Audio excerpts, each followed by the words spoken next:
And what are the ethics involved with the information that you access when you're out of body?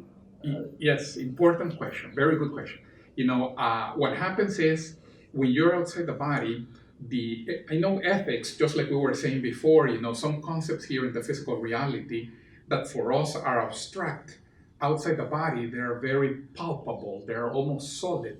So, for example, this idea of helping others versus not helping others, it seems that those two people in the physical reality, they are citizens who are basically one like the other. They both pay their taxes. They both have two kids. They both have 1.2 dogs. The the averages of insurance companies and things like this. They both have a good FICO score and everything. So it seems like something that is secondary to a certain extent, or at least more abstract or more difficult to measure inside the body. But outside the body, this information of how much one is willing to help the other one, others versus the other one, is very obvious, very palpable. It's almost like having another arm that is something very blatant, obvious. Now, in terms of ethics, it's exactly the same thing. The more correct, the more ethical we are outside the body, this changes the quality of our energies, or it's very obvious that we have that quality of energies. And then it's almost as if we have more freedom because the energies of ethics are lighter. They are like softer, and then you can go faster to different places and you can reach targets easier. While the energies of things that would be anti-ethical, for example, a question that many times people ask me. So if I can leave my body, can I go into somebody else's house and see their I don't know, their credit card number, for example, their mother's maiden name? The moment that, in theory, you can, because on the one hand, it's an issue of capacity, but on the other hand, it's also an issue of ethics. The moment that somebody else wants to keep something hidden from you, then it's the respect of the free will. So it's the ethics of the person of understanding. Am I going to respect the free will of the other one or not?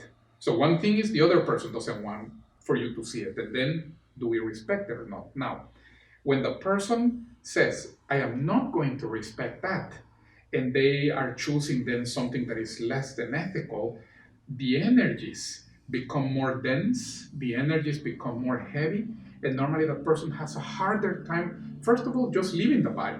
But even if they leave the body, normally they are so dense and their level of awareness is less that they don't reach the target, so easily.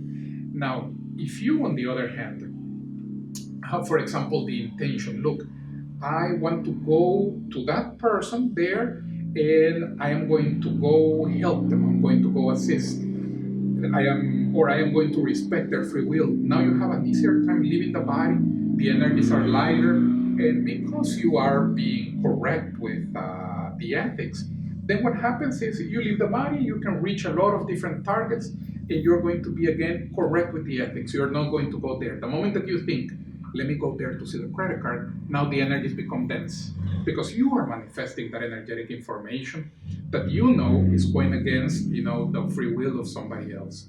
So even though it might seem very abstract here in the physical reality, outside the body, there are these like ethical mechanism, or we sometimes call it cosmoethics, because it seems that it's ethical principles that rule the entire cosmos or all the dimensions. So we call it cosmoethics also to separate it from the physical ethics, that we're used to. So there is this mechanism that helps you either to reach targets, to develop more, or uh, to not be able to be successful in those things, in those endeavors. So that is there. That is, I don't know how to say. This is something that obviously requires a lot more study and a lot more observations. But it's almost like what we here in the physical reality would call a law of nature. In those dimensions, seems to be almost the equivalent of what we would call a law of nature. Is how ethical are the intentions, the goals of people. it's kind of understood among. It's understood. It's you can see it very clearly. So, like we were saying, you can see the energies of somebody else very clearly. So outside the body, you would be able to see mine very clearly, and vice versa, of course. But also, it ends up affecting how well you're able to get to the goals or to accomplish the goals that you want to accomplish. So there is that mechanism there permeating everything all the time. Among your students, do you have any mechanism to get some proof or evidence that this you had an out-of-body experience and it Yes. was real information? Yes, yes, yes. And by the way, I know that at the beginning people are very interested in this idea of proving their out of body experiences, and rightly so. I'm not trying to put that intention down, rightly so.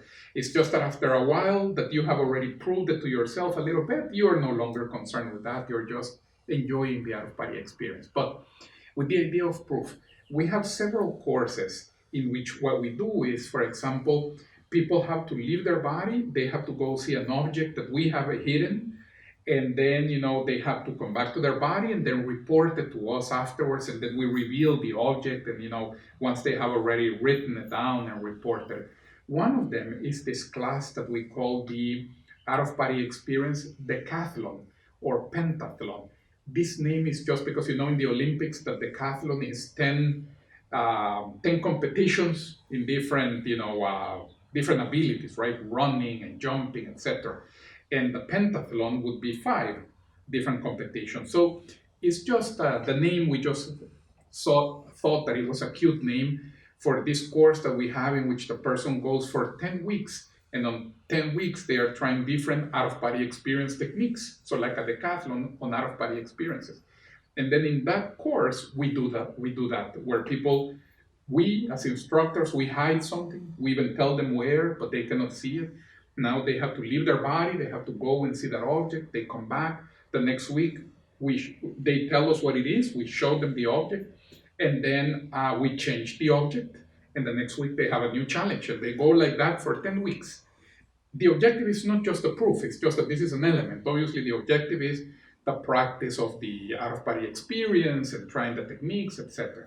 We also have another course that we call the projective field that is similar to this one, where also proof can be, can be had. Where in a weekend, it's almost like a retirement, like an immersion type of a course, an entire weekend. The person is going to lie down in the ballroom of a hotel, and this is like 50, 60 of our students. Really, it's open to anybody that wants to participate.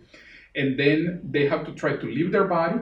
They have to go to another room of the hotel where we have a laptop that just simply randomly picks an image and displays it on the screen.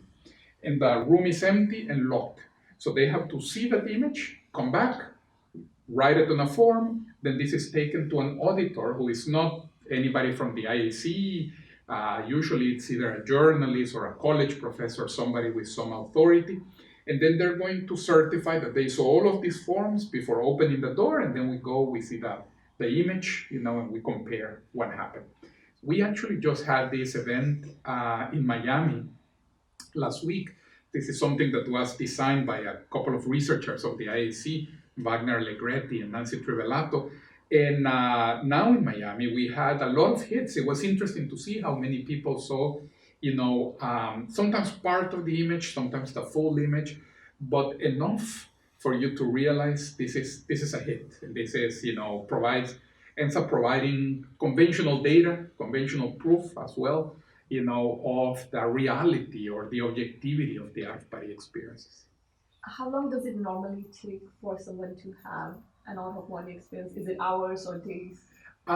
It's a matter of practice. I would say most people, if they practice regularly, and by regularly I mean maybe a few times a week, 3, 4 times a week, normally I would say it takes about a couple of months before the person has their first out-of-body experience, as an average. We have had students that they do it sometimes in the second week or in the first week, but I don't want to give the idea that this is the average. And sometimes others take a little bit longer, of course, but it's just more than anything a matter of practice. What we see basically is that it seems everybody can have or can learn to have out-of-body experiences. This is not something just for some gifted individuals or special individuals. No, everybody can have it. Yes, there are people who are predisposed towards that. Just like some of our, for example, when we were kids, we had kids who were predisposed toward athletics or math or science or music. But in essence, anybody can learn to play the piano. Might take a little longer, but anybody can do it. So That's motivating to know. yes, that's the case. That's what we have seen.